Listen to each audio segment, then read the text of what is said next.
छत्तीसगढ़ के जिला महासमुंद के गांव किशनपुर में मनहरण उर्फ मोनो और दुर्गेश उर्फ पुस्तक की दोस्ती एक मिसाल बन चुकी थी। लोग उनकी दोस्ती की नजीर दिया करते थे। दोनों का ही एक दूसरे के घर खूब आना जाना था। करीब 6 महीने पहले मनहरण की शादी आरती से हुई थी।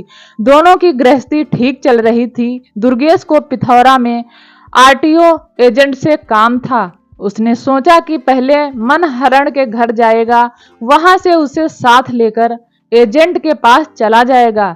यही सोचकर वह सुबह 8 बजे मनहरण के घर चला गया।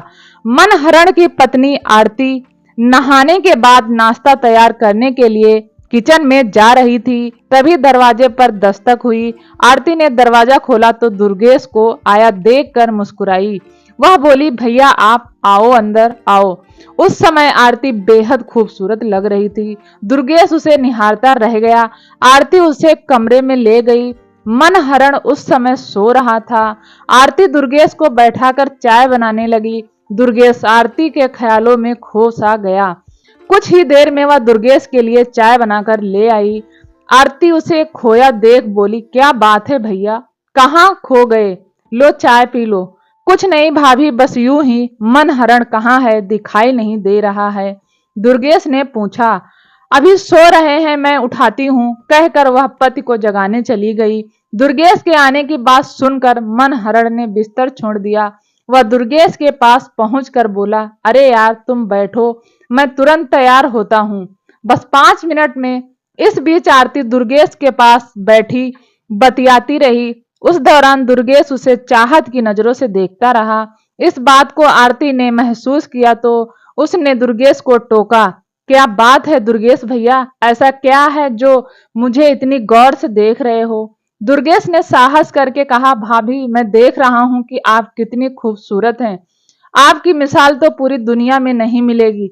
मेरा दोस्त कितना भाग्यशाली है जो आप उसे मिली हैं। चाय की चुस्कियां लेते हुए दुर्गेश बोला, तुम जरूर झूठी तारीफ कर रहे हो। कुछ लोग दोस्त की पत्नी की झूठी तारीफ इसलिए करते हैं कि समय पर चाय नाश्ता मिलता रहे। कहकर आरती रसोई की ओर जाने लगी तो दुर्गेश ने कहा, भाभी एक बात कहूं? आरती ने ठिठकते हुए रुककर उसकी ओर देखा तो वह बोला, मैं जो भी कह रहा हूं 100% सही है। आप इसे दिल बहलाने वाली बात मत समझना। आप वाकई अच्छी हैं। आरती ने हंसकर कहा, अच्छा भैया, तुम्हारी पत्नी खूबसूरत नहीं है क्या? बताओ तो, मैं आज ही तुम्हारे यहाँ आ धमकूंगी और सब कुछ बता दूंगी। यह सुनकर दुर्गेश ने साहस के साथ कहा, ऐसा है तो आप आज शाम को ही हमारे यहाँ आ जाओ, आपका स्वागत है। और हाँ, मेरी बात सही हुई तो मुझे क्या दोगी? मैं भला तुम्हें क्या दूंगी, मगर मैं इतना जरूर जानती हूँ कि तुम बिना वजह मेरी प्रशंसा कर रहे हो। तुम्हारी पत्नी रेशमा को मैंने देखा है, समझे ना? आरती मुस्कुराते हुए बोली। आरती कमरे से फिर जाने को हुई तो दुर्गेश ने रुकने का अनुरोध किया, लेकिन वह उसी की बातें अनसुनी करके किचन में चली गई। थोड़ी देर में मनहरण नहाकर बाहर आया और नाश्ता कर दुर्गेश के साथ चला गया। इसके बाद दुर्गेश किसी न किसी बहाने मनहरण के घर आने जाने लगा। दुर्गेश की आंखों के आगे बस आरती घूमती रहती थी। अब वह उसे पाने के उपाय खोजने लगा था। वह यह भी भूल गया था कि आरती उसके जिगरी दोस्त मनहरण की जीवन संगिनी है। पति की गैर मौजूदगी में भी दुर्गेश आरती से मिलता तो वह उसे पूरा सम्मान देती थी, लेकिन उसकी नजरों की भाषा को समझते हुए वह खुद संयम से रहती थी। एक दिन जब मनहरण घर पर नहीं था तो दुर्गेश आधमका और आरती से अधिकार पूर्वक बोला, भाभी आज मेरे सिर में बड़ा दर्द हो रहा है। मैंने सोचा है कि आपके हाथों की चाय पी लूं तो शायद सिरदर्द गायब हो जाए। आरती ने स्वाभाविक रूप से उसका स्वागत किया और कहा, बैठिए, मैं चाय बनाकर लाती हूँ। लेकिन भैया यह तो बताओ कि मेरी बनाई चाय में ऐसा क्या जादू है जो तुम ठीक हो जाओगे? और हाँ, रेशमा की चाय में ऐसा क्या नहीं है जो तुम्हारा सिर दर्द ठीक नहीं होगा? कहकर आरती हंसने लगी। भाभी मेरा यह मर्ज आप नहीं समझोगी, वह बोला। क्यों क्यों नहीं समझूंगी? मुझे समझाओ, मैं कोशिश करूंगी। आरती ने भोलेपन से कहा, भाभी एक गाना है ना, तुम्ही ने दर्द दिया है, तुम ही दवा देना, तो यह समझो कि दर्द तुम्हारा ही दिया हुआ है, इसलिए यह तुम्हारी ही दवाई से ठीक भी होगा, इसलिए जल्द से चाय बनाकर पिला दो। आरती समझ रही थी कि दुर्गेश कुछ ज्यादा ही बहकने लगा है, इसलिए एक दिन उसने पति को दुर्गेश की हरकतों का हवाला देते हुए सारी बातें विस्तार से बता दी। पति की गैर मौजूदगी में दुर्गेश के आने जाने का मतलब आरती समझ रही थी। वह पति का दोस्त था, इसलिए वह उसे घर आने को मना भी नहीं कर सकती थी। उसका आदर सत्कार करना उसकी मजबूरी थी, लेकिन दुर्गेश के वहां आने का मकसद कुछ और ही था। एक दिन दुर्गेश आरती के यहाँ पहुंचा तो आरती उसके लिए चाय बनाकर लाई। चाय पीते समय आरती बोली, दुर्गेश भैया, मैं बहुत दिनों से आपसे एक सवाल पूछना चाहती थी, सच सच बताओगे? सुनकर दुर्गेश खिल उठा। उसे लगा कि बस उसकी बात बन गई। आरती कुछ ऐसा कहेगी कि उसकी मनोकामना पूरी हो जाने का रास्ता खुल जाएगा। भाभी, एक क्या, आप दो बातें पूछो। दुर्गेश खुश होकर बोला, भैया, पिछले साल एक मर्डर हुआ था जिसमें तुम्हारे बड़े भाई जेल में हैं, वो क्या मामला था? आरती बोली। आरती की बातें सुनकर दुर्गेश मानो आसमान से जमीन पर आ गिरा। वह सोचने लगा कि भाई द्वारा मर्डर करने की बात आरती को पता है। उसने तत्काल बातों को घुमाया और कहने लगा, कुछ नहीं भाभी, मेरे भैया को झूठा फंसाया गया था। भैया तो देवता समान आदमी हैं, वे भला किसी का मर्डर क्यों करेंगे? मैं तुमको सब कुछ बता दूंगा कि सच्चाई क्या है। मगर फिर किसी दिन दुर्गेश ने आरती की आंखों में डूबते हुए कहा, ठीक है, बता देना। कहकर आरती कमरे से निकलने को हुई कि तभी दुर्गेश ने पीछे से आकर उसे बाहों में भर लिया। आरती ने किसी तरह उसके चंगुल से छूटकर कहा, दुर्गेश भैया, यह तुम क्या कर रहे हो? शर्म आनी चाहिए तुम्हें। मैं तुम्हें तो सम्मान देती हूँ, उसका तुम यह सिला दे रहे हो। अपनी मर्यादा में रहो, आइंदा अगर तुमने ऐसी हरकत की तो अच्छा नहीं होगा। इसी बीच मनहरण भी आ गया। उसने पत्नी की सारी बातें सुन ली थी, लेकिन अपने हाव भाव से उसने यह बात दुर्गेश को महसूस नहीं होने दी। कुछ देर तक दुर्गेश और मनहरण इधर उधर की बातें करते रहे। इसके बाद दुर्गेश वहां से चला गया। उस रात आरती ने पति को दुर्गेश के क्रियाकलापों से अवगत कराया। उसने कहा कि वह अपने दोस्त को समझाने की कोशिश करे। मनहरण ने पत्नी की ओर उचकती निगाह डालते हुए कहा, मैंने उसकी हरकतें देख ली हैं और तुम्हारी बातें भी सुन ली हैं। सच कहूं, मुझे तुम पर गर्व है। यह सुनकर आरती के चेहरे पर मुस्कान तैरने लगी। वह बोली, मैंने आज उसे सही तरह से डांट दिया है और तुम भी आ गए थे। अब वह दोबारा गलती हरकत नहीं करेगा, और अगर करेगा तो मैं उसे हमेशा के लिए सही कर दूंगा। मनहरण के स्वर में कठोरता थी। यह आप क्या कह रहे हो? आरती घबराते हुए बोली, क्या मतलब है तुम्हारा? कुछ नहीं, मैं उसे अच्छी तरह समझा दूंगा।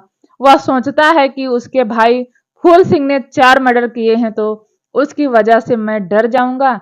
वह बेवकूफ है। फूल सिंह अपनी करनी का फल जेल में भोग रहा है, देखना यह भी भोगेगा। वह गुस्से में बोला, देखो जी, वह तुम्हारा दोस्त है, उसे प्रेम से समझाकर मामला खत्म करना है, हमें बात का बतंगड़ नहीं बनाना है, समझे?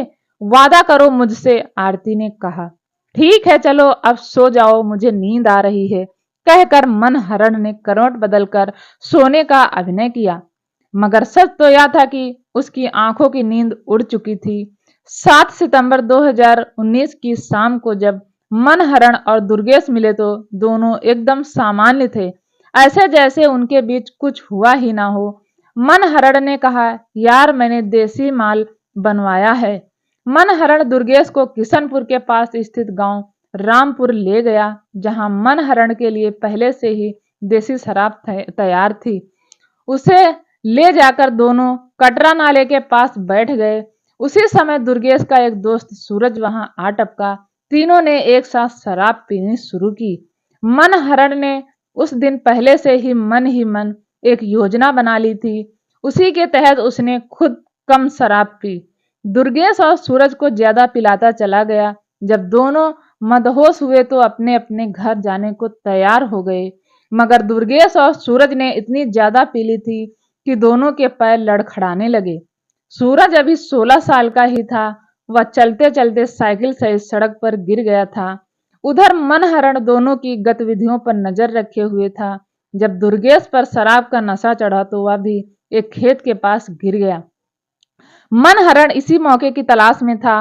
वह दुर्गेश के पास बैठा सोचता रहा कि आखिर सोची समझी योजना को मूर्त रूप कैसे दिया जाए। तभी दुर्गेश को हल्का होश सा आने लगा तो वह उठ बैठा। तुम तो शेर हो यार, तुम ढेर कैसे हो गए? मनहरण ने व्यंग बुझा तीर चलाया। नहीं नहीं, मैं ठीक हूं, चलो, दुर्गेश बोला।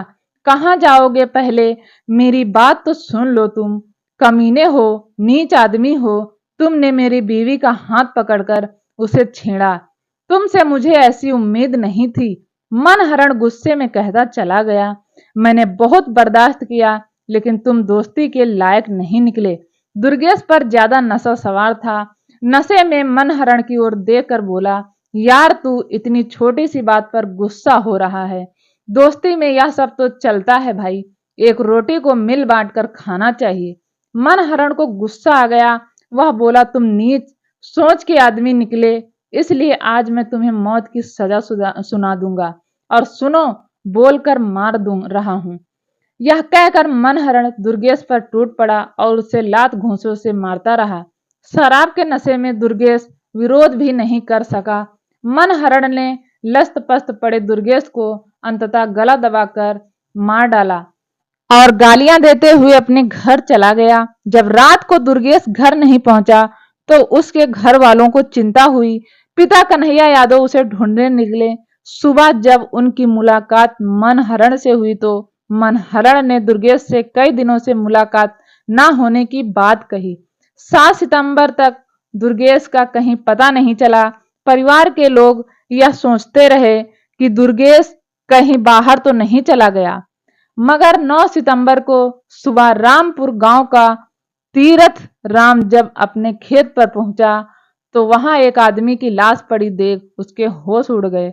उसने कोटवार चौकीदार समयलाल और सरपंच को घटना की जानकारी दी। कोटवार ने पिथौरा के थाना प्रभारी दीपेश जायसवाल को घटना की सूचना मिली तो वह घटना स्थल पर पहुंच गए। वहां मौजूद लोगों ने मृतक की शिनाख्त दुर्गेश उर्फ पुस्तक के रूप में की। थाना प्रभारी ने जरूरी कार्यवाही करके लाश पोस्टमार्टम के लिए भेज दी। जांच अधिकारी दीपेश जायसवाल को जानकारी मिली कि दुर्गेश मनहरण का जिगरी दोस्त था। पुलिस ने मनहरण को यह सोचकर पूछताछ के लिए थाने बुलाया कि शायद उससे हत्यारे के बारे में कोई सुराग मिल जाए, लेकिन मनहरण ने इस मामले से पल्ला झाड़ लिया। तभी पुलिस सूरज को हिरासत में लेकर थाने लौट आई। दरअसल पुलिस को जानकारी मिली थी कि मृतक दुर्गेश मनहरण और सूरज ने कल शाम एक साथ बैठकर शराब पी थी।